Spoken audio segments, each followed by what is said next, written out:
Sure. So I'm Lucinda O'Reilly. I'm the founder of the International Trade Consultancy, and my aim is to help companies, mainly in the UK, but I do have clients in the EU as well, who are struggling with the new customs regulations that were brought in after Brexit.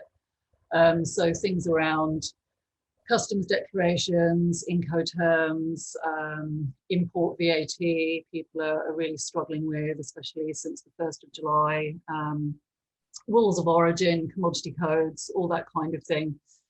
And just helping them to either start exporting or continue to export in the simplest and most cost-efficient way possible, and just ironing out the issues that people are having as a result of the new regulations. And then also that was my initial idea, but having made connections with lots of people through networking events and LinkedIn and all that kind of thing, I've also been asked to help people with training and devising customized training programs for individual companies, setting up global supply chains, helping companies to set up entities or warehouses to hold stock in the EU. So there are so many different things that people are doing at the moment, and yeah, just trying to help them do it as simply as and cost efficiently as possible.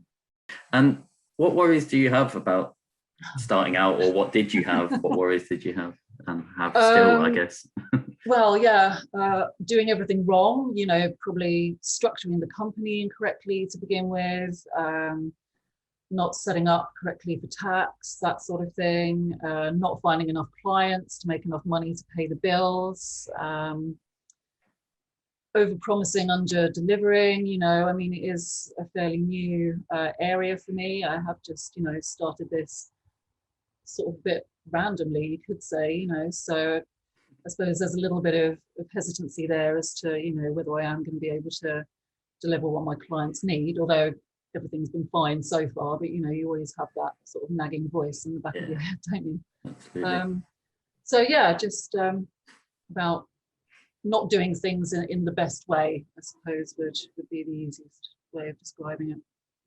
And do you think IPSI's helped tackle some of your concerns about starting up? Yeah, definitely, because it's made me aware of a lot of things that I wouldn't even have thought about. So I had no idea about IR35. I mean, as it is, it doesn't actually affect me because I'm not a limited company, and you know,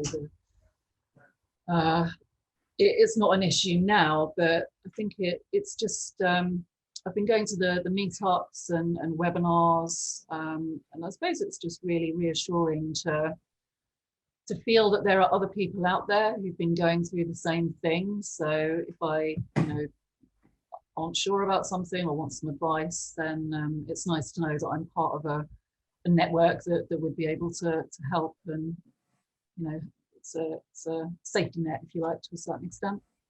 Would you recommend IPSI to other new freelancers, self-employed professionals? Definitely. Yeah, absolutely. I think when you're starting out on your own, it's really, really important to be part of a network of people who've done the same journey that you're setting out on and can give you pointers on, you know, the best way to do things and useful contacts and advice. So absolutely, I would definitely recommend it.